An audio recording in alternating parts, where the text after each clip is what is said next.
출구 없는 극단 정치, 여기서 문을 열겠습니다. 구교육의 정치비상구 시작합니다. 안녕하십니까, 구교육입니다. 정부 부처 업무 보고가 생중계로 진행되고 있습니다. 이재명 대통령은 정책을 투명하게 검증하면서 집당지성을 모아야만 신뢰도가 커진다고 말했는데요.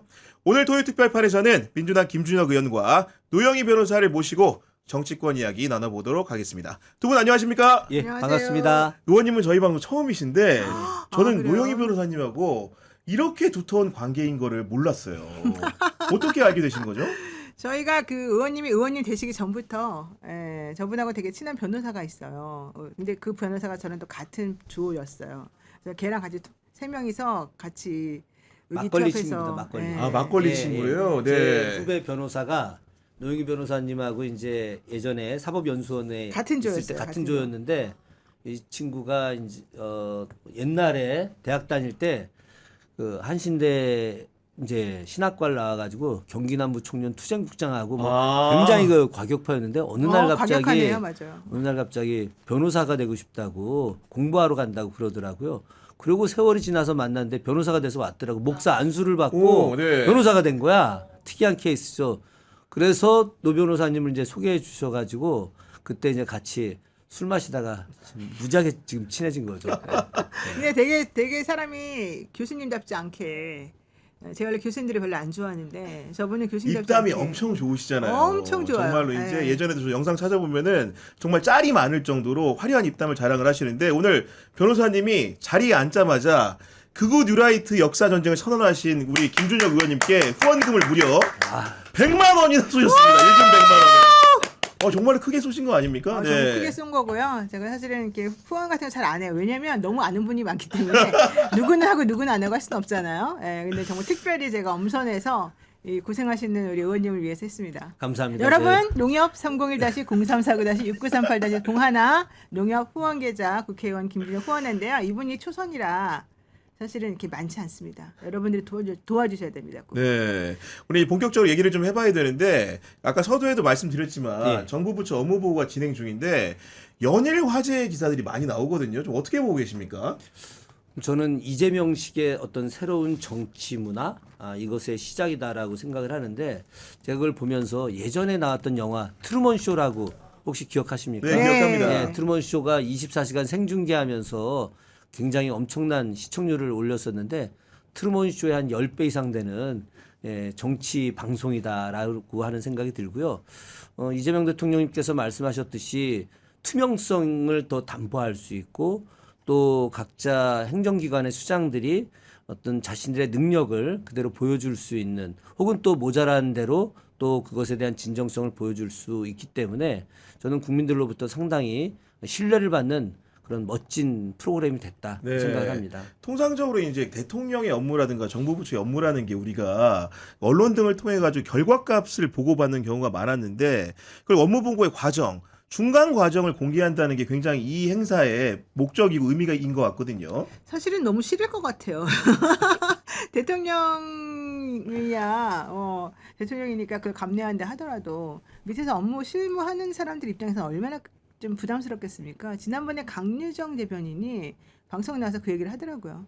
우리 국무회의도 항상 그런 식으로 한다. 얼마나 압박감을 느끼는지 당신들은 이해 못할 거다. 근데 제가 그 자리에 있었으면 정말 저는 까무러졌을 거예요. 그러니까 거기서 대답을 어느 정도 이상 하신 분들은 정말 열심히 하신 분들. 정말로 공부 열심히 하신 근데 분들이죠. 진짜 그렇게 뭐 인천공항공사 사장처럼 그렇게 엉터리를 같이 하는 사람들을 보면은 우리가 야 말도 안 되는데 이렇게 생각하는데 이게 바로 공무원 사회의 경종을 울리는 대통령 특유의 그런 업무 처리 방식이다. 그리고 이런 식으로는 한 번도 다른 대통령이 한 적이 없기 때문에 저는 매우 바람직하고 좋은 방법이라고 생각합니다. 저는 상당히 그 세계사적인 그런 정치 문화가 만들어지고 있다. 성남시장 때의 모습들이 업그레이드된 게 경기도지사 때 모습이었거든요. 경기도지사 때 모습보다 업그레이드된 것이 당대표 시절이었었습니다. 근데 그 뒤에 대통령으로서 지금 이제 회의를 진행하는 이런 과정들이 성남시장 때부터 축적되어 왔던 회의 진행과 그리고 행정의 어떤 여러 가지 모습들을 그대로 지금 보여주고 있는 것이다라고 좀 생각을 하고 있는데 전 이번에 사실 이학제 이런 것보다 더 놀란 것은 교육부 쪽 업무 보고를 할 때였었습니다. 국립고전번역원이라고 있어요. 아, 국립고전번역원. 예, 국립고전번역원이 옛날엔 뭐 민족문화추진위원회라고 해서 이제 옛날 그 한문 배우셨던 어르신들이 정말 학고방 같은데 모여가지고 이렇게 뭐 한문 번역하고 하셨던 분들이었는데 지금 이제 박성무 전 이사장님이 국립고전번역원으로 승격을 시키시면서 차관급 기관이었거든요. 그럼에도 불구하고 사람들이 잘 몰라요. 저도 예, 처음 몰랐습니다. 듣는데 네. 그런데 우리나라의 K 문화의 원류가 우리 고전으로부터 나오는 건데 그 많은 한문 책들을 다 번역하는 곳이 그곳이거든요. 근데 김원종 그 원장님이 그냥 한학자예요.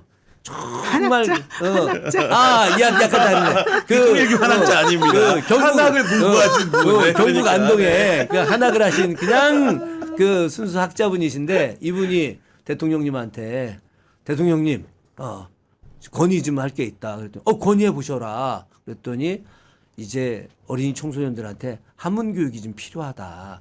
한문 교육 했으면 좋겠다라고 하니까 대통령님도 자기도 그렇게 생각한다.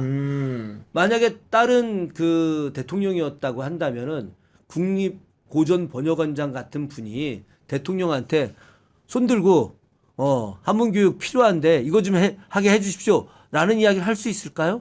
저는 전혀 할 수 없다고 생각합니다.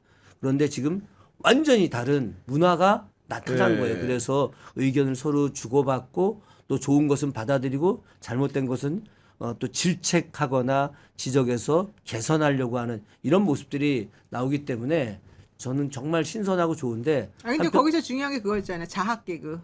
죄명이라고 쓴다고. 대통령님의 성함인 제명, 있을제, 밝으명 그걸 못 쓰는 사람도 있습니다. 그러니까 죄명이라고 그러잖아요. 정말 그렇게 진짜 해악으로 대단했어요. 받는 것도 쉬운 일이 아닌 건데 그게 그렇고 정말 대단했어요. 저는 이제 이재호 민주화운동 기념사업회 이사장 예. 같은 경우에도 진영은 뭐 다를 수 있지만은 민주주의 학교를 만들어야 된다 이런 얘기를 하니까 정책권을 하니까 대통령이 또 기꺼이 또 수용하는 모습들 그게 비단 뭐 여야를 갈라서 하는 문제가 아니고 합리적으로 정책적으로 올바르면 수용할 수 있는 태도가 있다라는 것들을 많이 보여줬다고 봅니다. 아니 이재명 대통령의 핵심이 실용주의 아닙니까? 이분은 그렇기 때문에 어떤 진영과 이념을 초월한 분이에요. 제가 지금까지 계속 오랫동안 옆에서 봐왔는데 그런 면에서 저는 상당히 탁월한 지도자라고 생각을 하고 있고 그렇기 때문에 그런 그 이재호 민주화운동 기념사업회 이사장님의 그런 건의도 이렇게 받아들일 수 있는 거죠. 그러니까요, 사실은 네. 개인적으로 서운한 게 좀 있을 거예요. 예전에 좀 같은 중앙대 선후배여가지고 좀 이렇게 가는 도와달라. 거겠네. 뭐 그래서 우리들도 찾아가서 좀 도와주십시오. 그랬구나. 뭐 이렇게 이야기를 했는데 딱 또 그런 면에서는 정리를 하시더라고요. 내가 그래도 여기 이렇게 있는데 마음으로는 응원하고 뭐 나서서 도울 수는 없고 뭐 그렇기 때문에 약간 서운해할 수는 있었겠으나 그럼에도 불구하고 좋은 의견에 대해서는 적극적으로 받아들이는 모습. 원래 사람이 꽁하면은 좋은 얘기해도 안 들어주려고 하잖아요. 그럼요. 근데 네. 이 양반은 그런 꽁한 게 없어. 바로 예. 그런 모습이 좀 인상적이었고 그리고 여러 대화 와중에서 어떤 얘기를 하셨냐면은 공직사회 안에서도 인사에 대해서 뭔가 좀 이렇게 잘못된 부분이 있으면은 익명으로라도 나한테 텔레그램을 보내달라 이렇게 말씀하셨는데 실제로 텔레그램으로 소통을 좀 이렇게 우리 대통령하고 의원님은 좀 많이 해보셨습니까?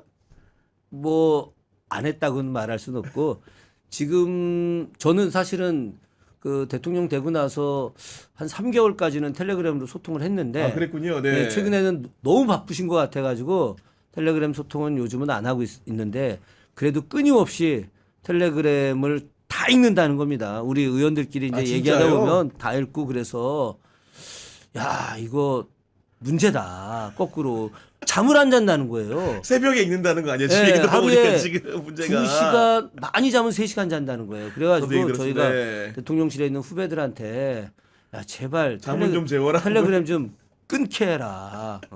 진짜 저 말이 맞는 게 저도 텔레그램을 보내는 경우가 있거든요. 그러니까 아니 대통령 우리 되기 전에. 노변이야 자주 소통하죠. 근데 대통령이 처음에는 이제 바쁘시니까 못 읽을 때가 있으시니까 그 중요한 것도 아닌데도 언제든지 나중에라도 꼭 답장을 하세요. 피드백이 와요? 네, 피드백이 정확히 와요. 그러니까 읽는 것뿐만 아니라 답장이 오는데 언제 있는지 우리가 이제 알잖아요. 근데 그 답장이 오는 시간이 엄청나요. 막 새벽에도 오고. 그러니까 이분이 잠을 진짜 안 주무시고 누가 뭐 하나 말해놓으면 그걸 놓치지를 않는 성격인 거예요. 와, 나 그거 보고 깜짝 놀랐어요. 그래서 내가 이제 더 이상 이런 거 연락하면 안 되겠다. 이분 이러다가 어느 순간에, 쓰러지겠다 네. 해서 대통령 되고 난 다음에는 이걸 끊었어요. 이게 스스로 끊어줘야 돼요. 우리 같은 사람들이 진짜로. 근데 일을 원체 이제 성향적으로도 열심히 하고 정말 이렇게 정량적으로도 열심히 하기 때문에 그런 사람을 재임 중에 말리기는 쉽지 않은 일 같고 솔직히 제가 볼 때는 좀 예. 불가능할 것 같고요. 네. 그렇죠. 근데 본인이 그런 말씀을 하시더라고요. 자기가 체질적으로 잠을 그렇게 들자도 피곤한 걸 잘 모르겠다. 쪽잠 주무신다고. 사실 제가 이제 이재명 대통령님하고 어려서 저 성남의 오리엔트 시계 공장을 공장, 같이 다닌, 그래서 그때 같이 다니고 또 검정고 씨도 같이 보고 중앙대학도 같이 들어간 그 선배한테, 아주 친한 선배가 네. 있습니다. 그 형님한테 이제 물어봤어요. 어렸을 때부터 저랬냐? 그랬더니 어렸을 때부터 그랬다는 거야. 어렸을 때부터 이렇게 잠 안 자고 밤에 탁 나와서 공부하고 그리고 나와서 또 일하고 그랬다는 거죠. 근데 이분이, 저는 늘 세상을 긍정적으로 바라보고 있는 게 확실히 있다고 봐요. 그 아까도 뭐 그 죄명 뭐 이런 얘기 했는데 아재 개그 달인입니다. 요즘 좀 약간 이상해 이모코드가. 근데 하여튼 아재 개그는 무지하게 잘해요. 아재 개그도 잘하고 농담도 잘하고, 그 나중에 기회가 되면 글쎄 대통령으로 있을 때는 그러겠지만 돼지갈비 굽는 거는 대한민국 제 1등입니다. 돼지갈비 굽기가 예. 난이도가 높거든요. 그러니까 한번은 이게. 우리가 양념 이제 때문에 예. 모여가지고 저 이렇게 같이 의원들하고 뭐 좀 편한 사람들하고 같이 모교 앞에 가서 이제 갈매기살을 먹는데, 네. 그러다가 이제 주인분이 그 돼지갈비를 갖고 왔어요. 그래갖고 이제 제가 좀 굽다가 야 저 내놔. 그랬더니 이제 그 저 집게하고 가위하고 내가 돼지갈비 얼마나 잘 굽는지 내가 보여줄게. 그러더니 본인이 착 구워갖고 한 점씩 탁 나눠주고 이렇게 하는 거야. 그래서 우리들이 다 기절을 했지. 하도 돼지갈비 잘 구워가지고. 아니 돼지갈비가 금방 타거든요. 그런데 양념 안에 또 안 때문에. 익어가지고 잘못 굽게 되면은 정말 어려운 지경에 이르는데 네. 그 일까지도 잘해낸다는 거는 제가 보니까. 그러니까 이제 네. 이분이 그런 고기를 구워서 남들을 주는 일을 오래 했던 거예요. 아. 사람들이 그걸 몰라서 그러는데, 어디 뭐 이제 교회 같은 데 가면 목사님이 뭐 이렇게 야외 갔을 때 뭐 고기 잘 구워서 드리는 그런 분도 계시고 신부님도 계시고 그러잖아요. 근데 이분이 제가 나중에 좀 들었더니 단체로 모임을 가게 되면 고기 구울 때 자기가 다 고갖고 후배들 나눠주고 다 그랬다는 거야. 그래서 그랬나 하여튼 그날 깜짝 놀랐어요. 이렇게 돼지갈비를 잘 굽나. 하여튼 그래서 제가 나중에 한번 그 얘기는 꼭 해볼 생각입니다. 지금 청와대로 좀 돌아가서 내년 봄 됐을 때 대통령이 직접 구워주는 돼지갈비 먹을 사람을 이렇게 좀 뽑아서 한번 하자. 내가 제안 한번. 선발대를 예. 모아가지고 이렇게 네. 좀 이렇게. 우리는 좀 꼭 껴줘요. 아유, 뭐 우리가 될라나 모르겠어요. 이거 뭐 다 뽑기로 할 텐데. 네.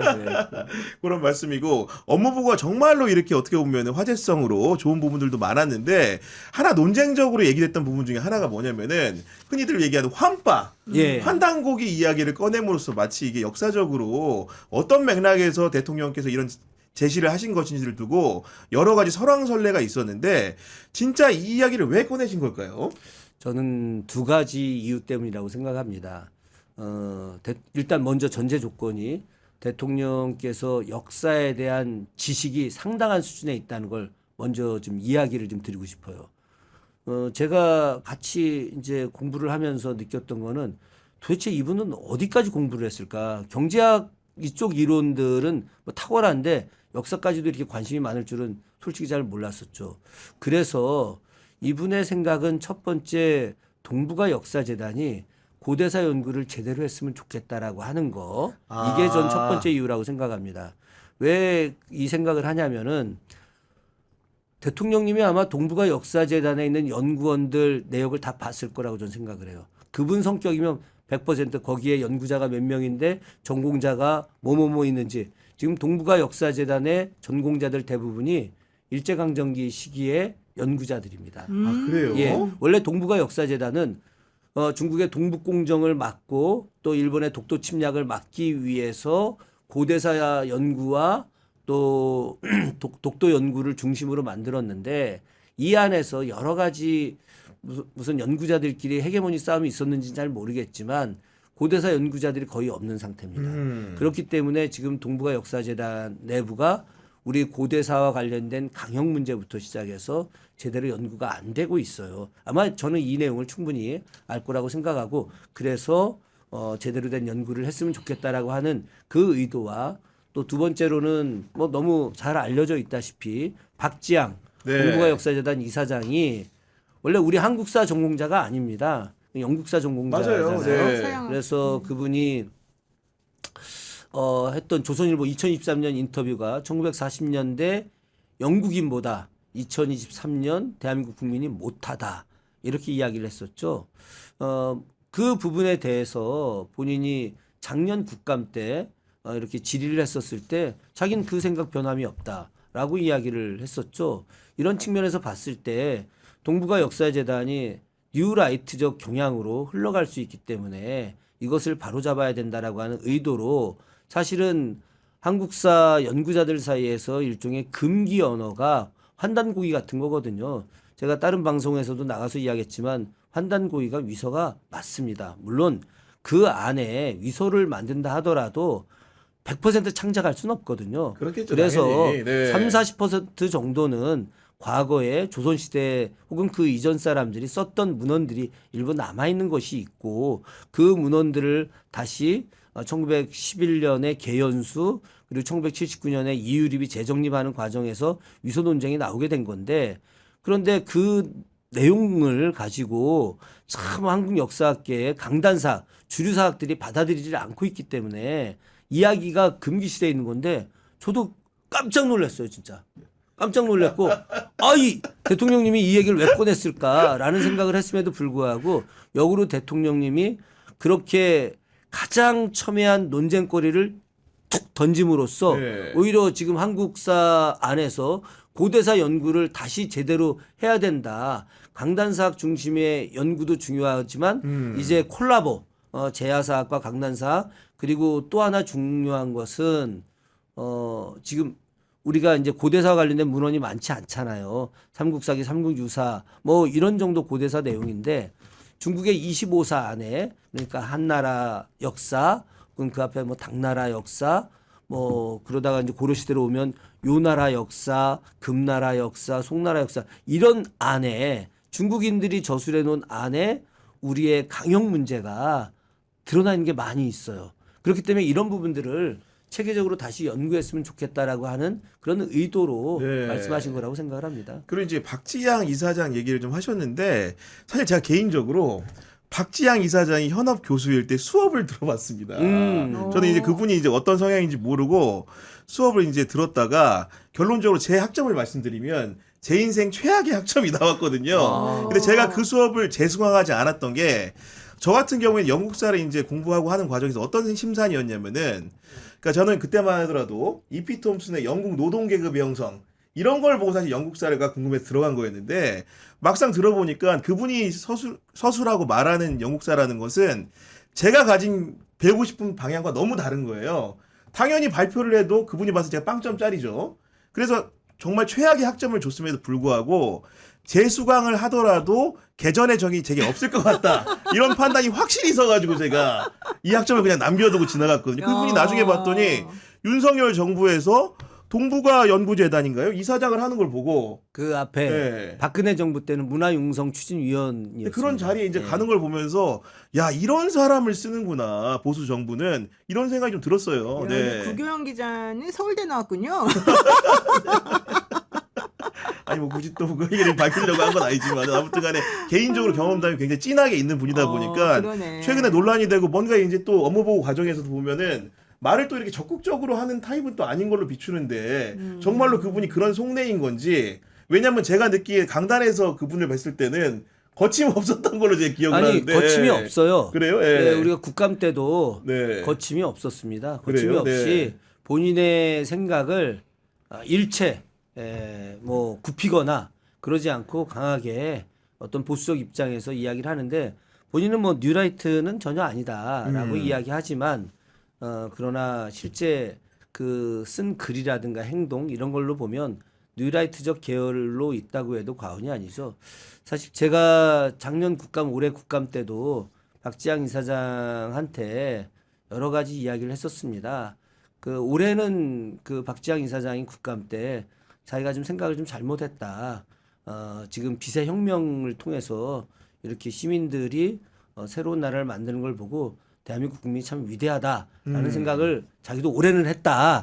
이렇게 이야기를 하지만 제가 그 중앙대 사학과에 2000년에 제가 박사과정 다니면서 조교를 했었습니다. 네. 그때 박지양 당시 교수가 우리 중대 와서 수업을 했었거든요. 아, 그랬군요. 네. 예, 수업을 했는데 뭐 저는 뭐 한국사 전공자니까 수업은 안 들었는데 그때 서양사 전공자들이 이제 가서 수업 듣고 왔는데 지금 너무 이상하다는 거야. 아, 내용이 들어보니까 이거는 그 완전히 그 뉴라이트 계열 당시에도 사대주의적이고. 뭐 그런 게 너무 강해가지고 정말 어떻게 수업을 들어야 될지 잘 모르겠다. 이 사람이 2023년도인가에 그때 조선일보하고 인터뷰를 했잖아요. 뭐라고 얘기를 했냐면 대한민국 2023년도에 대한민국 한국 사람들은 1940년대 영국 시민보다 못하다. 아니 그러니까요. 그러니까 네. 그런 말을 하게 된 이제 발언의 계기가 있을 거 아니에요. 그 사람의 사고방식 자체가 우리나라는 완전히 지금 이제 국민들 자체가 좀 수준도 너무 낮고 현실적으로 너무 후진데 오히려 영국이나 이런 사람들은 훨씬 더 고상하고 높다. 근데 이런 얘기가 왜 나왔냐? 그때 세월호 이태원 참사인데 요 얘기하면서 그런 거예요. 우리나라 국민성의 수준이 그렇게 후지다. 그래서 그때 민주당 의원들이 이거 사과해라. 절대 자기 사과 못한다. 이래가지고 야. 버텼던 사람이기도 하잖아요. 근데 문제는 이런 식의 성향을 역사관을 가진 분들이 지금 우리 한국 사회 주요한 그런 기관에 곳곳에 계시다는 게 문제인 거고 아니, 이분 하나가 아니지 않습니까? 그럼요. 한국학중앙연구원의 이사장이 김주성이라고. 그렇죠. 김주성. 김주성 이 사람은 정말 상상할 수 없이 잘못된 사관을 갖고 있어요. 그래서 완전히 뭐 반공주의 이런 걸 뛰어넘어 가지고 지금 민주주의에 대한 뭐 이 후퇴 그리고 철저하게 일본인이나 마찬가지입니다. 아, 그런 사고 방식이 거기다가 한국학중앙연구원의 원장 김낙연 그냥 뭐 글 보면 일본 사람이에요. 이런 사람들이 아직도 장악하고 있고 독립기념관장 김영석 야, 뭐 진짜 심각하지. 아니 근데 김영석 독립기념관장은 본인의 그런 사관이라든가 뭐 세계관의 문제뿐만이 아니고 지금 된 다음에도 자리를 이용해가지고 예를 들면은 하는 여러 가지 행위들 같은 것들이 자기 ROTC 관련된 사람들 불러가지고 뭐 행사를 그 기관 안에서 했다라는 거고 예를 들면 뭐 목사님들 모셔가지고 예배를 받다 이런 의혹까지 있지 않습니까? 그런 의혹이 방송에서도 많이 나왔고요. 그리고 특히나 문제가 되는 거는 독립기념관 안에 수장고 이 수장고가 얼마나 귀한 유물이 있고 항운항습돼서 유물이 훼손되면 안 되거든요. 근데 거기를 막 데리고 들어가는 거야 사람들. 수장고를요? 수장고를. 예. 김건희가 국립고궁박물관 수장고 마음대로 들어가고 막 휘젓고 다니듯이 김영석이 자기 ROTC 사람들 또 뭐 목회하는 사람 그 분들 막 와서 수장고도 보여주고 그 안에서 막 예배도 하고 그 예배를 같이 했던 사람들의 상당수가 윤석열 적극 지지자들 아닙니까? 그래요. 예. 아니 근데 이상한 게 제가 좀 궁금한 게 있어서 여러분한테 여쭤보고 싶은 거예요. 그 예전에는 자신이 어떤 종교를 가지고 있다 하더라도 예를 들면 개신교 신자든 내지는 뭐 천주교 신자든 아니면 불교 신자든 자기가 공적인 직위를 가지게 되고 그 자리에 가면 자신의 개인적인 종교관이나 이런 건 안 드러내는 게 기본 아니었나요?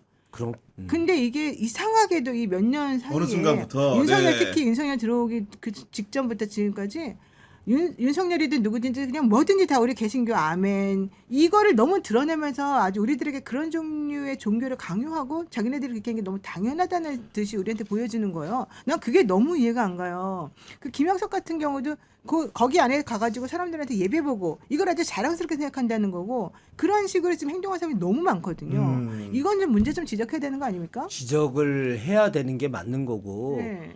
종교 분리가 헌법적 가치 아닙니까? 지금 종교 일치를 하겠다라고 하는 거 이거는 있을 수 없는 일이지. 근데 왜 왜냐하면 그런 헌법을 거예요? 위반하는 거예요. 내가 국회 들어와서 가장 충격적이고 놀랐던 게 언제였느냐? 헌법재판소장 인사청문회 할 때였었습니다. 그때 제가 그 인청 위원으로 들어갔는데 좀 문제가 돼서 당시 최혁진 의원이 장동혁 의원한테 네, 현재 국민의힘 대표. 그렇지 네. 문제 제기를 했어요. 그랬더니 장동혁이 나는 크리스찬이다. 그래서 나는 오로지 하나님의 말씀만 따른다. 그래서 나는 매일같이 하나님의 말씀을 이 대한민국 정치에 하기 위해서 나는 노력을 한다. 이 하나님의 말씀이 맞기 때문에 나는 최혁진 당신의 이야기에 대해서 나는 받아들이지 않겠다. 대놓고 얘기했어요. 그래서 내가 또 거기서 또 뭔 말도 안 되는 얘기를 하는 거냐. 지금 이 헌법재판소 인사청문회 자리에서 하나님 크리스찬 여기 이 말을 따른다. 이게 왜 그때 나왔지? 인사청문회 당시에 최혁진 의원이 맨날 나가서 윤 어게인을 외치는 장동혁을 이 자리에서 배제해야 된다. 이렇게 이야기했는데 뭐 나는 하나님 말씀대로 그것이 맞다고 생각을 하는 거다. 야, 그래서 저는 지금 대한민국 정치가 올바르게 가고 또 대한민국 사회가 건전하게 가기 위해서는 이 종교 문제를 재정립해야 된다. 우리나라 사람들이 말입니다. 1980년, 90년대까지 종교 문제로 다툼이 없었어요. 그래요. 그런데 2000년대 넘어서면서 종교 문제의 갈등이 심각해져서 사찰에 가서 개신교 신자가 방화하는 일도 생기고 부처님인데 가서 막 스프레이 뿌리는 일도 생기고 또 같은 크리스찬임에도 불구하고 기독교 그러니까 프로테스탄트하고 카톨릭하고의 갈등 관계 맞습니다. 예. 네. 이런 거 더군다나 우리 민족 종단에 대해서는 뭐 엄청 폄훼하고 이런 일들이 정말 너무 심각해져 가고 있거든요. 이것을 갖다가 크게 융화하는 일들 이건 종교 지도자들이 해야 될 일인데 지금 많은 사람들이 정치인들이 이런 그 종교를 이용해서 자신들의 권력을 얻으려고 하는 거죠. 교회 나가면 부자 된다.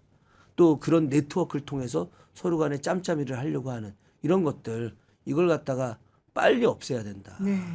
아니 그리고 윤석열이라는 사람이 언제부터 이렇게 신실한 신자인지 모르겠는데 어쨌든 간에 보이는 값으로는 구치소에 들어간 이후부터 하나님을 너무 많이 찾는 모습들을 보면서 그 종교에 대한 여러 가지 부분들 같은 것들도 안 좋은 이미지가 더 씌워지고 있는 그런 모습들이 좀 있는 거고 그 최혜병 특검 같은 경우에도 사실은 교단을 향한 수사가 진행되는 듯 하다가 결국은 미완으로 그치는 상황들을 보면서 우리나라에서 종교 권력이라는 것이 얼마나 강고한 것인가 이런 것들을 국민들이 여실히 체감을 하게 됩니다.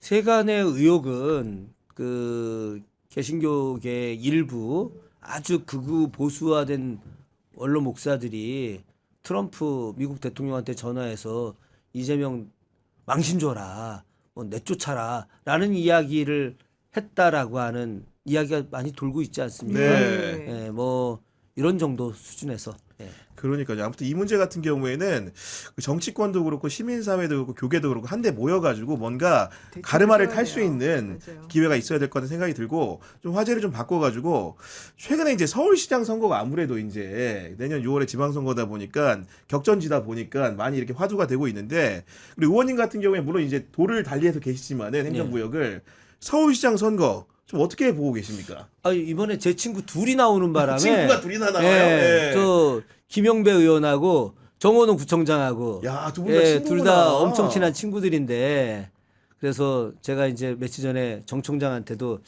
잘하고 있어 그러고 김영배 의원한테도 열심히 해. 그래서 뭐 하여튼 두 사람 열심히 격려를 하고 있죠.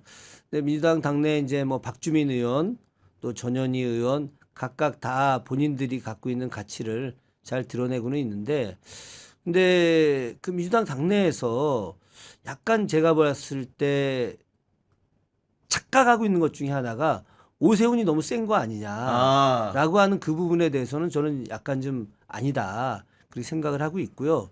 오세훈은 그 뭐 한강버스부터 시작해서 뭐 또 그 광화문 앞에 감사의 정원 또 종묘 앞에 빌딩 세우려고 하는 이런 여러 가지들이 저는 굉장히 좀 잘못된 것이기 때문에 서울 시민들이 관련해서 제대로 응징을 할 거라고 좀 생각을 하고 있고요.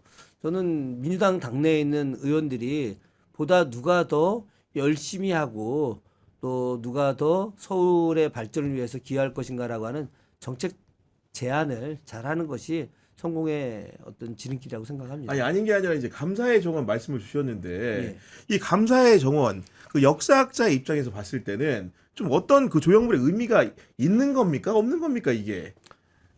없는 거죠. 그냥 뭐 그게 난 진짜 어이가 없어가지고 그 경복궁 정문이 광화문 아닙니까? 빛광자, 화활화자, 빛으로 이루어진다. 그러니까 우리가 광화문 앞에서 수많은 집회들을 해서 빛의 혁명을 한 거 아닙니까? 옛사람들이 정말 2024년, 2025년 이때 그곳에서 빛의 혁명을 할 거라고 예언을 했는지도 모르죠. 그 공간은 크게 두 가지의 역사적 의미가 있을 수 있습니다. 하나는 조선시대 정치경제 사회문화의 가장 중심이었던 곳.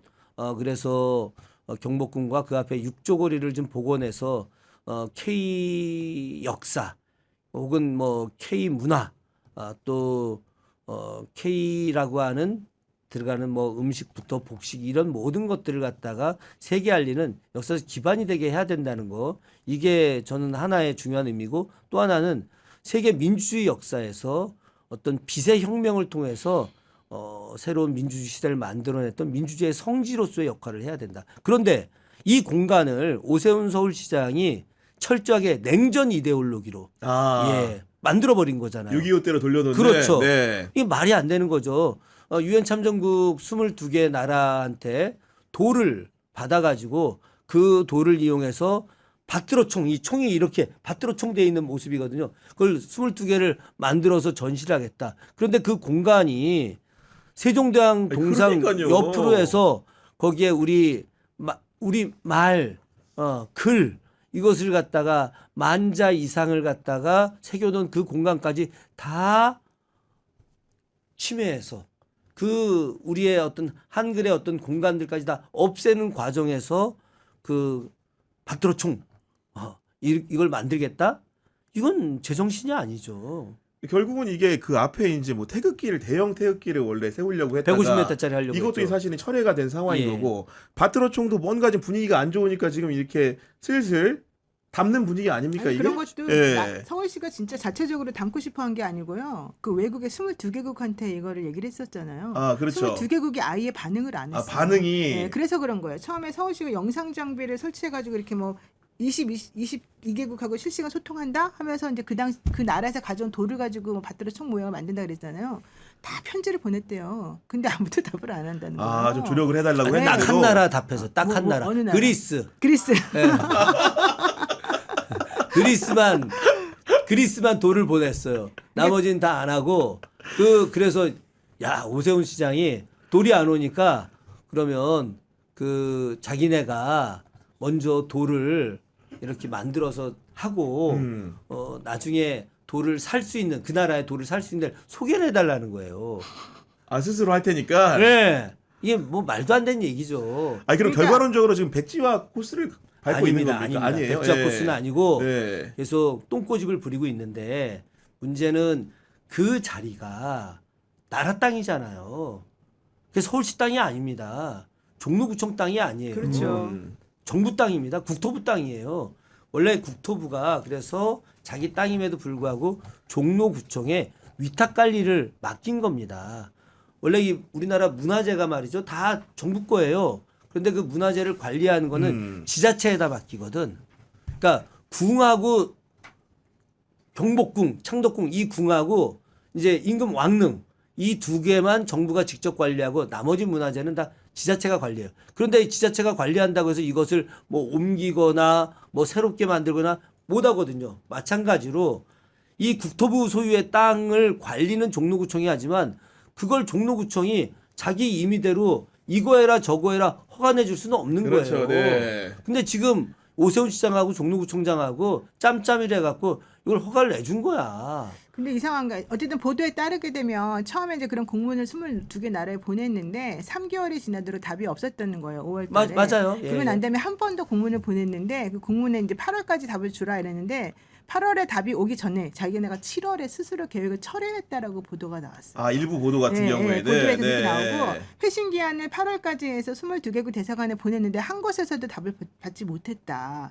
그래서 서울시는 계획 실행에 현실적인 어려움이 있다면서 11월 들어서 최종 변경안을 보고하고 이건 안 하기로 했다. 이렇게 좀 나오긴 아니 합니다. 그러면은 그 한강버스 사업도 그렇고 이런 다 그 망했어요, 광화문의 맨날. 조형물 같은 것도 그렇고 하면은 네. 여러 가지 시민들의 평가가 뭐 물론 다층적이겠지만 안 좋은 방향도 많은 것 같은데 아까 초도에 말씀 주신 대로 민주당과 여권은 왜 오세훈이라는 사람에 대한 포비아가 존재하는 걸까요? 저는 사실 포비아는 그냥 자기네가 만들어낸 것 같고 오세훈 씨가 워낙 오래 하다 보니까 그리고 이제 아직까지 생각보다 이 국민의힘에 대한 전체적인 지지율보다는 오세훈의 지지율이 조금 더 높기 높은 것 때문에. 같아요. 그래서 아. 그런 것 같고 오세훈이라는 사람이 아무리 이렇게 때려도 저렇게 때려도 그 기본적으로 그 사람을 지지하는 세력이 있거든요. 왜냐하면 서울시가 서울시의 시민들이 가지고 있는 이 개발에 대한 또 엄청난 게 있는 거죠. 그러니까 반드시 오세훈이어야만 된다라기보다는 저는 그래서 그게 약간 부풀려진 느낌이 있는 것 같아요. 그래도 뭔가 최근의 과정을 보면은 외부 수혈로는 많이 잦아든 것 같고 우리 내부에서 경선을 해서 후보를 이제 승부수로 띄운다 이 정도는 합의가 된 것 같은데 뭐 많은 분들 다 얘기할 수는 없는 거고 친구라고 하셨으니까 친구의 한정에서 좀 여쭤보겠습니다. 이거 사전 선거운동 일단은 아니야? 김영배 의원은 좀 어떤 친구입니까 도대체? 김영배 의원은 이제 우리 다 옛날 학생운동 같이 했던 다 동갑내기 친구들인데 네. 김영배 의원은 뭐 잘 아시겠지만 노무현 정부 때도 비서관 했고 문재인 정부 때도 정무비서관 하고 성북구청장 2번 하고 또 재선 국회의원이고 나름 이제 정치적 역량과 행정적 능력 이건 다 갖춰 겸비했다. 있다고 네. 보는 거죠. 그러면서도 또 외교 문제도 상당한 내공을 갖고 있어요. 그런 면에서는 아주 괜찮은 서울시장 후보라고 저는 생각을 하고 있고 정원호 총장은 뭐 지금 지지율이 95% 아닙니까? 많이 그 높아요, 지역 지역에서. 구민들 네. 지지율이 95%예요. 상상이 안 가는 일이죠. 오죽했으면 대통령이 자기보다 훨씬 더 높다고 그러니까요. 그런 이야기 할 정도였는데 이 정원호 총장은 새벽부터 밤늦게까지 현장을 다니면서 시민들의 의견을 계속 듣고 또 그것을 어떻게 하면 현실 정책적으로 풀어낼 것인가 이런 고민을 하는 분입니다. 지난번에 눈 왔었을 때 본인 직접 나가서 눈 치우는 남다르더라고요. 모습들 네. 그런 면에서 이 사람이 참 따뜻한 사람이구나. 그리고 총장 정도 되면 지시만 하지 자기 몸을 안 움직이려고 하는데 그런 면에서 굉장히 솔선수범하는 사람이구나. 네. 물론 나중에 이제 뭐 서울시장 대선까지 눈 치우긴 그렇긴 하겠습니다만은 시스템을 만들어야 되긴 하나. 네. 그러나 저는 구청장의 모습으로서 상당히 잘하는 모습이었다. 그래서 정원호 총장은 앞으로 훨씬 더 성장하고 저는 뭐 서울시장으로서 그 어떤 누구보다 더 잘할 수 있을 것 같다. 네, 김영배 의원, 정원호 의원 전 같이 있습니다. 같이. 아니 예. 근데 정원호 구청장 저도 기억나요. 저희 방송도 나오셨는데 통상적으로 지자체라는 게 뭐 사이즈에 크게 차이는 있지만은 지자체장이 이제 방송에 나오면은 누구를 많이 달고 와요. 대체로. 예. 그런 특성이 있는데 정원호 구청장은 딱 한 명만 달고 오더라고요. 달고가 뭐야 달고가. 아니, 한 명만 같이 동행해서 아, 정말 왜냐면 이제 이분이. 많이 단 것처럼 보이는 분들이 몇 분 계셨기 때문에 제가 이제 이런 표현을 쓸 수밖에 왜냐면 정말로 필요한 필수 인력이 아닌 분들이 많이 오시는 것 같다는 느낌을 받을 때가 있어서 제가 말씀을 좀 드리는 건데 그러면 20대 때 정원호 구청장을 그럼 처음 보신 겁니까? 정원호 청장은 뭐 20대부터 봤죠. 봤는데 이제 그때는 정원호 청장은 원래 그 임종석 의원 보좌관 출신이었잖아요. 그죠? 그래서 그쪽에서 이제 정치적 성장을 했는데 저는 정원호 총장이 굉장히 정의로운 사람이다. 그 최근에 야, 난 진짜 장해찬이 그 옛날 그 뭐 20대 때 그저 술집에서 있었던 그것까지 올리고 했는데 그때 그게 그 사람이 얼마나 못된 짓을 했으면 그 착한 정원호가 그랬겠냐고 그 착한 정원호가. 안 그래도 이제 그 연배분들 한 얘기는 그 대화의 양상을 뭔가 짐작을 하시더라고요. 네.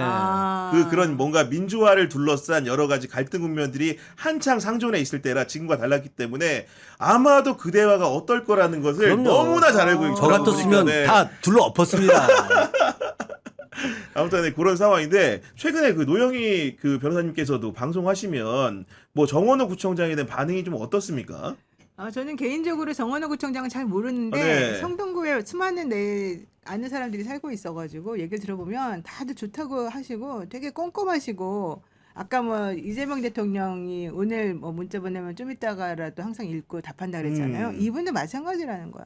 그 문자로 서로 주고받으면서 대화 나누는 게 하나하나를 놓치지가 않는데요. 그래서 정말 꼼꼼하게 정말 살아있는 행정을 하더라. 그러니까 이제 누구처럼 이렇게 막 폼 잡고 이런 식으로 행동하는 게 아니고 네. 실제 자기가 보기에 뭐가 필요한지를 정확하게 꿰뚫어가지고 하신다는 얘기를 들었어요. 근데 제가 좀 걱정되는 거는 이제 그거는 구와 관련된 그런 좀 약간 좀 크기 사이즈나 이런 것들이 조금 작은 거일 수 있는데 이거하고 서울시 행정하고 좀 다른 게 아닐까 첫 번째 그 생각. 그다음에 정치인의 또 역량이 필요한 부분이 있을 텐데 이분은 행정을 오래 하셔서 그건 어떨까 이 부분이 조금 저는 걱정이 돼서 그걸 여쭤보려고요. 그런 거 걱정 안 해도 아, 되는지. 내가 볼 땐 전혀. 아, 그래요? 행정적 능력은 뭐 탁월하고, 네, 그건 탁월하고. 예, 또 정치적 감각도 있고, 또 나름 추진력도 상당하고, 제가 볼 때는 매우 특이한 그런 행정 지도자라고 그러면 할 수 있죠. 대통령께서 지난번에 이제 굳이 우리 정원호 총장을 이렇게 칭찬한 것은 그때 사실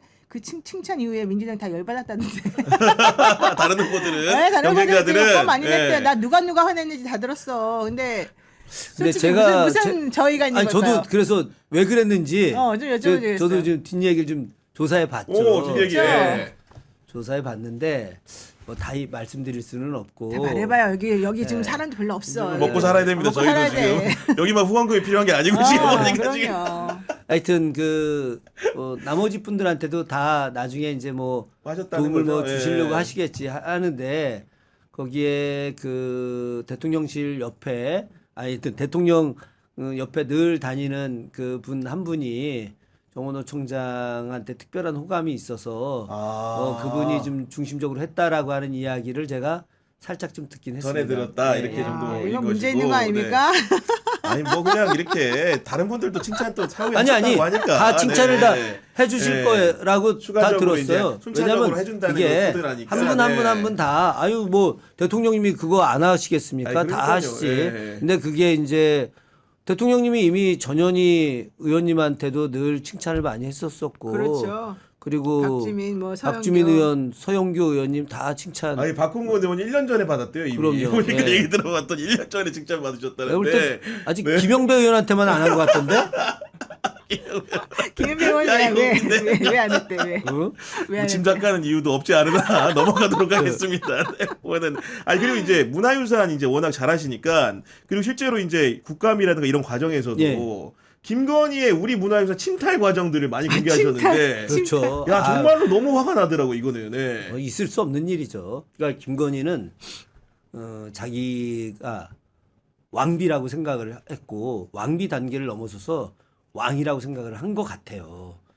김건희의 어떤 여러 가지 노선을 쭉 보게 되면 철저하게 명성황후의 노선을 쫓아가죠. 그 이사벨라 비숍이라고 하는 1900년대 영국 왕립학회 회원이 한국에 왔다 쓴 책이 한국과 그 이웃 나라들이라는 책이거든요. 네. 거기에 이제 명성황후를 만난 이야기를 쭉 써놓습니다. 이지적이고 뭐 얼굴이 백지장 같고 뭐 막 이제 이런 이야기를 쫙 써놓고 있는데 그 책 말고 나머지 뭐 매천야록부터 시작해서 여러 사서에 보면은 조선 역사에서 매우 특이한 상황이 벌어집니다. 어떤 거냐? 왕이 업무 보고를 받을 때 왕비랑 같이 업무 보고를 받아요. 야 비슷하네요. 예 느낌상. 아니, 예. 이거는 조선에서는 상상이 안 가는 일이죠. 왕이 만약에 돌아가셨다. 그때 어린 아들 왕이 뭐 8살, 9살 됐을 때 뒤에 대비가 수렴청정이라고 하는 이름으로 어좌 뒤에 앉아 있는 경우들 이거는 있지. 그런데 왕비가 같이 대등하게 앉아서. 대등하게 야, 앉아서. 웃기다, 이거 진짜. 그러니까 조선시대 관료들이 고종한테 업무 보고를 하겠습니까? 왕비한테 하겠습니까? 왕비. 고종은 어리버리했지. 뭐 이런 표현은 네. 뭐하지만 그러니까 명성황후한테 했는데 이 김건희가 찾아간 곳이 다 명성황후와 관련된 곳만 다 찾아다니는 거예요. 뭐 침전도 갔다는 거 침전도 안에 알려지던데. 들어갔지. 예. 그러니까 그 경복궁 안에 건청궁이라고 그 건청궁 궁 안의 궁입니다. 명성황후가 자기 시아버지 흥선대원군 내쫓고, 예, 내쫓고 1863년에 이제 시아버지를 10년 만에 이제 내쫓았죠. 내쫓고 나서 자신이 이제 모든 권력을 독점하기 위해서 궁 안에 또 다른 자신만의 궁을 만듭니다. 이게 건청궁이거든요. 그렇구나. 이 건청궁 안에 곤영암이라고 하는 왕비의 이 침전이 실제 어떤 당시에 고종 시대의 정치의 가장 중심이 되는 겁니다. 그러니까 경복궁의 중심 공간이 근정전이고 편전이 사정전이어야 하는데 신하들이 거기 가는 것보다는 저 건청궁 곤영암에 가서 왕비 전하한테 가서 이제 막 아련하고 업무 보고하고 막 이러는 거 아니겠습니까? 어? 역사학자이시기도 하니까 예. 이제 솔직하게 여쭤볼게요. 민비 뭐 혹은 명성황후 이분의 성향이나 이 능력이나 뭐 전체적인 모든 것하고 감히 비교도 할 수 없는 이 김건희 씨하고 그래도 좀 1대1로 좀 비교를 해본다면 어떨까요? 아니, 하늘과 땅이지. 하늘과 땅인데 어때요? 그러니까 예를 이런 들면. 거죠. 명성황후가 그 15살, 16살 때 춘추 좌시전을 읽었다는 겁니다. 정치 교과서예요. 아, 춘추 좌시전. 춘추를 좌구명이라는 사람이 다시 재해석해서 쓴 책이 춘추 좌시전인데 좌시전이구나. 네. 이 책이 정치 교과서인데 어려서부터 아버지 어머니 다 돌아가지고 홀로 남아 여주에 남아 있는데도 탁 앉아갖고 춘추를 엄청 똑똑했나 봐요. 보통 여자. 그 이사벨라 비숍이 그 쓴 책에 보면 한 5개 국어를 자유롭게 하는 사람으로 이야기. 민비가 5개 국어를? 그 당시에 당시 손탁한테 영어, 독일어, 불어 이런 거 다 배워갖고 다 외워버렸지. 그렇지, 그랬다 그러더라고요. 그래서 이분이 또 정세 분석도 잘하죠. 사실 시해된 이유가 인하 거일 정책, 아라사를 끌어들이고 일본을 멀리한다. 그래야지 조선이 살기 위해서. 네. 그래서 인하 거일 정책을 펼치다가 이제 일본이 급습해서 시해당한 거죠. 시해를 당한 네. 건데, 네. 근데 문제는 뭐냐면 이렇게 정치적으로 좋은 자질이 있었음에도 불구하고 개인적인 욕망. 그러니까 이 개인적인 욕망이라고 하는 것이 그 자식에 대한 그 욕망 같은 거 있잖아요. 그래서 첫 번째 아들이 그 고종하고 난 첫 번째 아들이 학문이 없었어. 네? 그래가지고 학문이 없어서 이게 막혀서 아이가 일찍 죽어버려. 아이고. 그때 그 시아버지였던 흥성군이 깜짝 이제 놀라겠네. 그 저 아주 좋은 산삼을 먹이면 이 학문이 생길지도 모른다라고 해서 줬는데 그걸 먹고 죽었다고 해서 시아버지하고 원수가 된 거예요. 그러니까 자식에 대한 애정. 첫 번째 아들은 죽었지. 아이고. 두 번째 아들도 비정상이지. 그러니까 무속에 빠져가지고 아, 무속에 빠졌구나. 금강산에 12,000봉에다가 쌀 한 자루씩 올려놨다. 이게 100% 다는 아니지만 엄청나게 굿을 많이 했고 그래서 저 장호원에 있는 무당을 불러들였죠. 그래서 군호 진령군이라고 하는 군호까지 줬잖아요. 네네. 그리고 당시 서울에 관악묘가 있었는데 동서남북 네 곳에 있었어요. 그 중에 북관악묘에 있는 그 이 관악 지키는 일종의 남자 무당이지 이 무당을 데려다가 두 사람을 진령군하고 여기를 이제 어머니와 아들 관계로 맺게 하고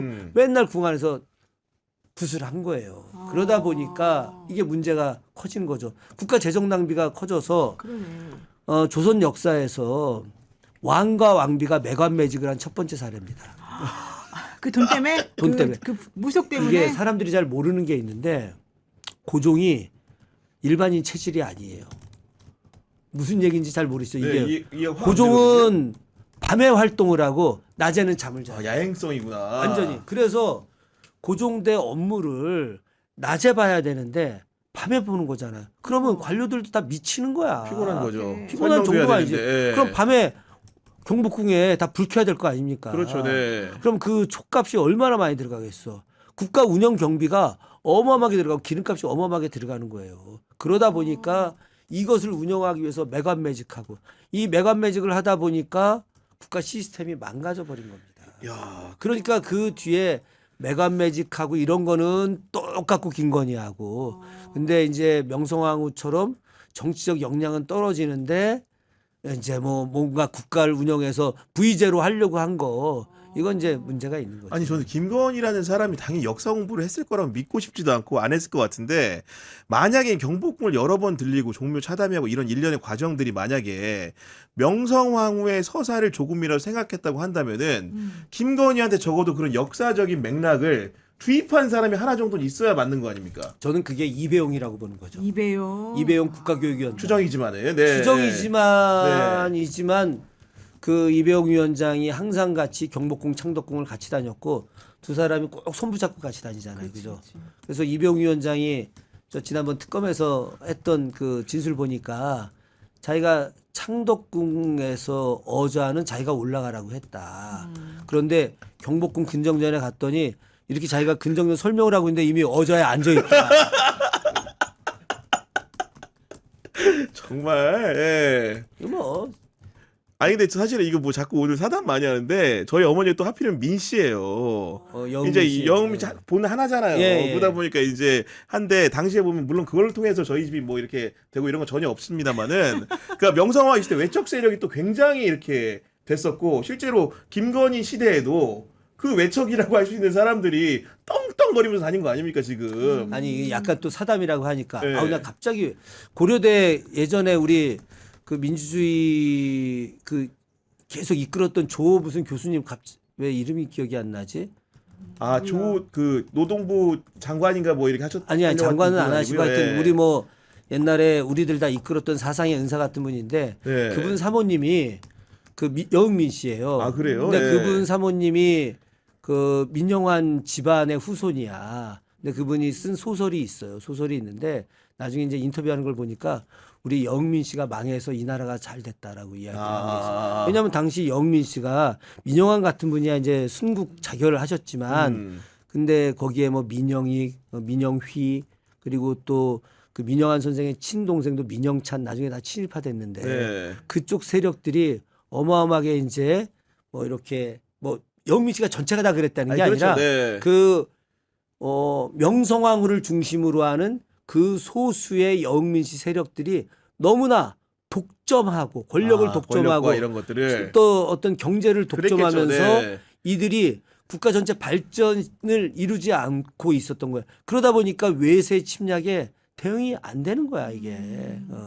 사실 그 흥선대원군 같은 경우가 옛날에 1866년에 평양에서 그 저 배가 미국 배 침몰했었잖아요. 네.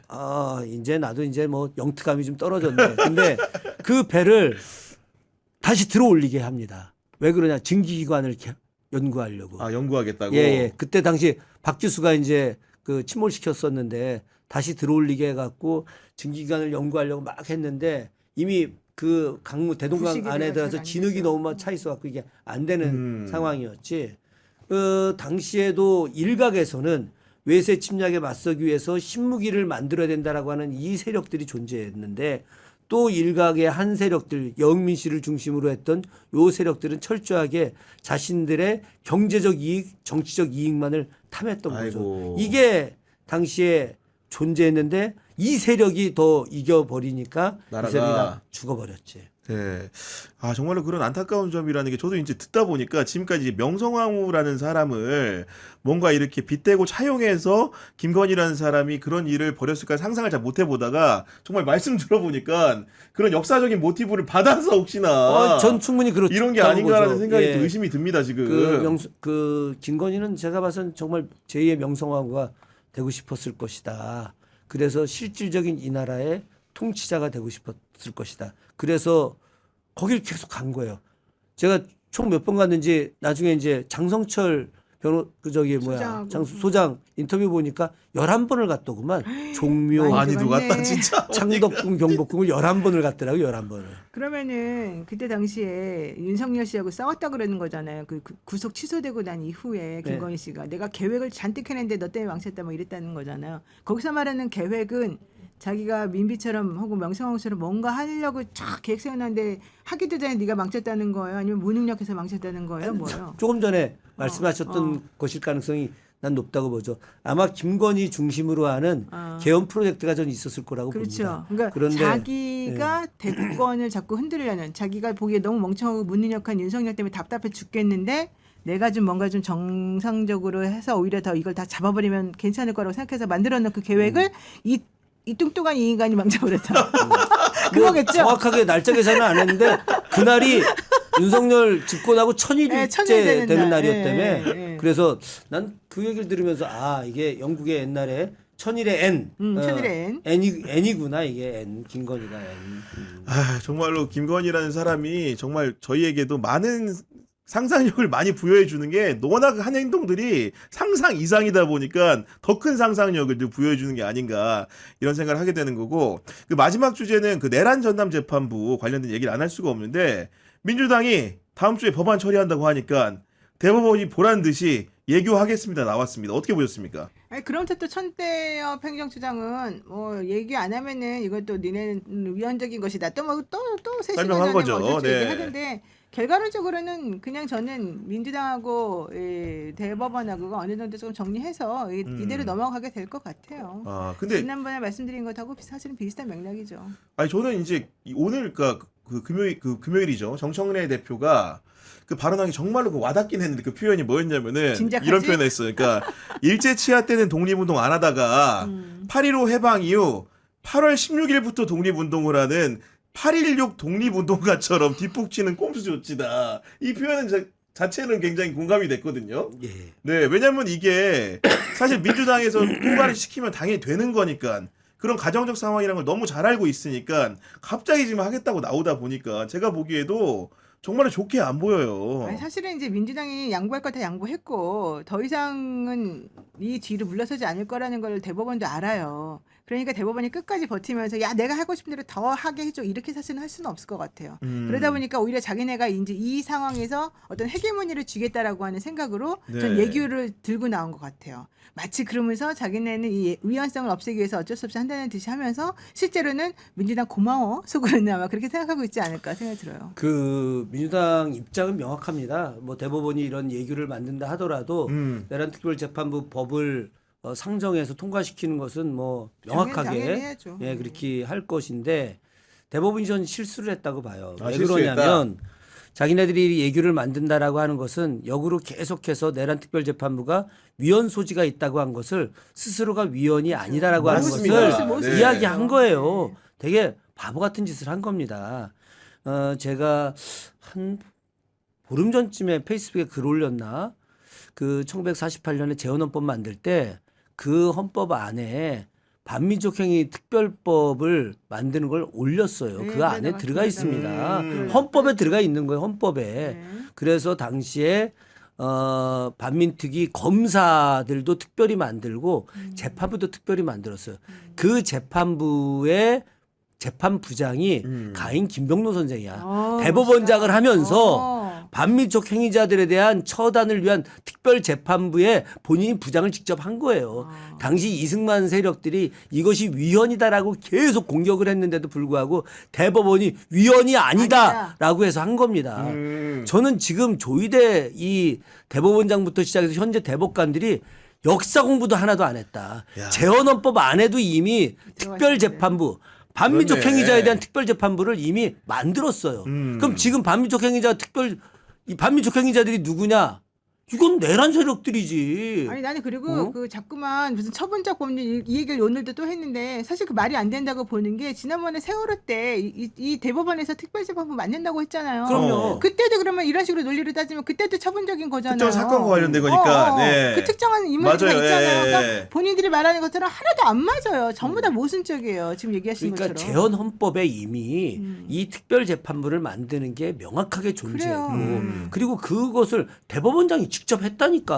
맞아요. 이건 너무 명확한 건데 갑자기 그런 역사가 전혀 없다는 없다는 듯이 거지. 떠들어대고 있는데 민주당이 뭐 조국혁신당하고 같이 여러 논의를 통해서 이제 내란 특별재판부 위헌 소지를 다 없앤 거 아닙니까? 줄이네. 이제. 완벽히 줄이네. 그러니까 이제 당원들 중에 상당 분들이 이렇게 너무 위헌 소지를 없앤다고 하는 이름으로다가 뭐 법무부 장관의 추천이나 이런 거 없이 그냥 대법원장의 추천, 대법원 판사들의 추천 뭐 이런 걸로만 가는 것에 대해서 분노하고 계시겠지만 그런데 여기에 추천 대상이 법관회의에서 추천하게 돼 있거든요. 네. 법관회의는 대법원 규칙이 아예 있는 거고 이 법관회의는 그 대법원장이라든가 이런 지도부에 대해서 상당한 견제 세력들이고 그렇습니다. 법관회의가 실제로다가 굉장히 민주적 가치 질서를 높이 하고 있는데요. 그렇기 때문에 이 법관회의에서 하는 추천은 상당히 의미가 있어요. 그럼에도 불구하고 당원들 중에 굉장히 서운해하고 지금 당 원내 지도부 물러나라 이렇게 요구하는 분들도 많이 계시지만 그러나 이 내란 특별재판부의 법안이 이제 제가 봐서는 합리적이기 때문에 대법원이 두려운 겁니다. 맞습니다. 이대로 통과가 되면 네. 자기들이 어떻게 할 방법이 그렇죠. 없거든. 근데 어쨌든 이렇게라도 정리해가지고 통과를 시켜놓으면 실제 그동안에 이 대법원이나 이걸 반대하는 세력들이 얘기했던 게 얼마나 말도 안 소리였는지를 오히려 더 알게 될 거예요. 아니 그리고 진짜 대법원이 나쁜 게 뭐냐면은 서울고법이 9월 22일에 집중심리재판부 하자고 했잖아요. 네. 그때 이제 사실은 가만히 있다가 지금 몇 달 지났습니까? 거의 석 달 가까이 지나가지고 갑자기 이제 본인들이 하려고 했던 것처럼 논의 결과인 것처럼 대법관들이 이렇게 나오는 것 자체가 굉장히 이렇게 모렴치하다. 이런 생각이 좀 드는 것이고 제가 알기로는 최근에 서울고법에서 자기들 나름대로의 집중심리재판부를 하려고 쉽게 법관을 증원해달라고 요구까지 대법원에 했어요. 그렇죠. 최소 2개 재판부가 필요하기 때문에 3곱하기2 해가지고 6명은 판사를 늘려줘야 된다. 거기에 대해서 이제 대법원이 어떻게 보면 답변을 빨리 했어야 되는데 그러지 않고 이런 걸로 떼고 2월 인사 때 살짝 집어넣으려고 하는 것 같은데 그런 논의 과정도 명백하게 밝혀라. 맞습니다. 고법이 일찌감치 요구한 거 아닙니까 지금? 그러니까 지금 다른 데서 이미 다 얘기하고 있었는데 자기네들이 괜히 버팅기고 아닌 척하고 있다가 결국은 궁지 몰려가지고 우리가 이제 이거밖에 할 수 있는 방법이 없구나 하니까 마치 자기네들이 다 그동안 한 그러니까 것처럼 대법관들이 고심해서 한 것처럼. 마치 뭐 한 것처럼. 네. 아, 정말 얍실하다. 아니 그러니까 지금 민주당에서 사법개혁안을 설전에 처리하겠다는 거고 그 중에는 법원행정처를 완벽하게 바꾸겠다는 게 있는데 맞습니다. 어제 회의 같은 걸 여는 데가 법원행정처입니다. 그렇죠. 그런 꼼수 묘수 부리는 데가 그렇기 때문에 그런 기관에 대해서도 존립의 문제도 정말로 진지하게 예. 좀 생각해봐야 되는 그거 생각이 하실 드는 거예요? 거고. 그 대법관 증언이랑 그런 거 다 계속 해서 하실 거죠? 당연하죠. 그거 안 그럼요. 하면 안 돼요. 중간에 아이, 하다 말면 안 돼요. 당연합니다. 저희들이 한 발 한 발 계속 나가고 있습니다. 네. 네. 걱정하지 마세요. 네, 그리고 이제 그 특검 같은 경우에는 이제 종합 특검을 하는 방향으로는 정해진 것 같은데 네. 향후 수순이 좀 어떻게 되는 겁니까, 의원님? 일단은 뭐 상설 특검으로 가는데 지금 내부에서 좀 팽팽한 논의들이 좀 아, 있습니다. 그래요? 예. 그 이제 특검으로 가기에는 이제 너무 국민들이 특검에 약간 지치는 경우도 있는데 우리가 검경 분리 이제 뭐 기소하고 이제 맞아요. 검찰 분리를 네. 했는데 그래서 이번에 국수본이 좀 역할을 좀 제대로 해야 된다. 그래서 국수본에 맡겨야 된다.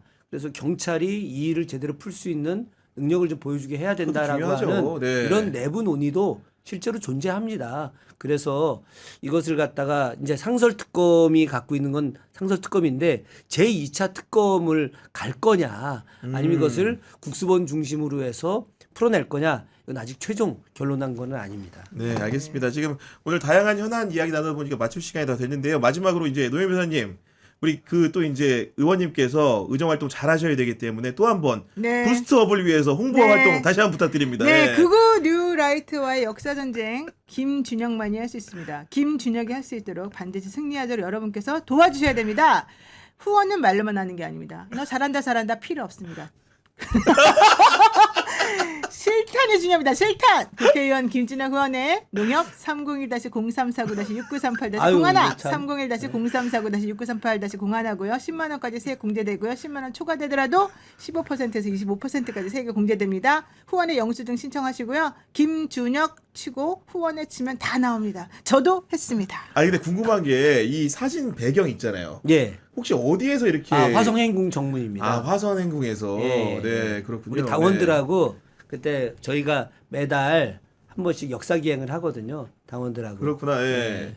아, 역사 계획으로 한 달에 한 번씩이나 하시는 거예요? 예, 저는 계속 했는데 지금 겨울이라 추워가지고 네. 좀 한판 쉬고 3월부터 다시 해야죠. 한판 쉬고. 아 그리고 이제 그 마지막으로 정말 마지막 질문이 될 것 같은데 역사를 워낙 오래 공부하셨으니까 그 왕조 시대에 비교하는 게 맞을지 모르겠으나 역사에 현존했던 왕 중에서 이재명 대통령을 비유한다면은 혹시 어떤 분하고 가장 근사치가 있다고 생각을 하십니까? 전 개인적으로 정조라고 생각합니다. 정말 뭐 본인도 정조를 가장 존경한다고 하셨는데 정조가 잠을 안 잤거든. 그러니까 까딱해서 잘못 아유. 잠을 안 자면 고정이 되는 거고 진짜로 이제 아니, 열심히 이게 그러니까 제가 썼는데 그러니까 지금 정조 침전에 진짜 그러네. 재난 상황표를 둬요. 아, 정조가. 정조 정조 침전해요? 침전에 예. 방에다가 그래갖고 전국 고을 홍수가 나잖아. 혹은 뭐 여러 가지 상황이 안 좋잖아. 전국 고을 탁 해갖고 상황표 이걸 만들어서 방에 붙여놓고 그걸 계속 보면서 지시를 해요. 와. 야, 대단하다 진짜. 상상이 안 가죠. 상상이. 그 시절에도 예, 그 시절에 네. 침전에 뭐 김건희처럼 뭐 곤룡압에 있던 거 갖다가 놓고 폼 잡으려고 하는 게 아니라 침전에 부들로 짠 그 요 하나. 그래서 아. 가장 가난하게 그 평범한 사람들이 짜놓은 것처럼 입고 이불 입고 촛대 하나 있고 그리고 상황판. 그러면서 이 백성들이 지금 어떻게 살고 있는지 어느 지역은 어떻게 고생하고 있는지 이걸 지원하기 위해서는 어떻게 해야 되는지 상황판을 쭉 만들어 놓은 거예요. 그랬구나. 그런 네. 분하고 지금 이재명 대통령 지금 하는 거 보면 너무 비슷하다는 거죠. 성향이나 이런 걸 다 떠나서 국왕 지도자로서의 모습. 네, 알겠습니다. 그런 모습으로 앞으로도 그 국정 운영을 잘 해주시길 바라면서 오늘 방송 마무리하도록 하겠습니다. 지금까지 김준혁 의원, 노영희 변호사와 함께했습니다. 저는 내일 오후 4시에 인물비상구로 돌아오도록 하겠습니다. 탐구 인물은 정진석, 이완규, 이원모, 김주현이니까요. 여러분들의 많은 관심 부탁드립니다. 오늘도 긴 시간 시청해 주셔서 감사합니다. 고맙습니다. 고맙습니다.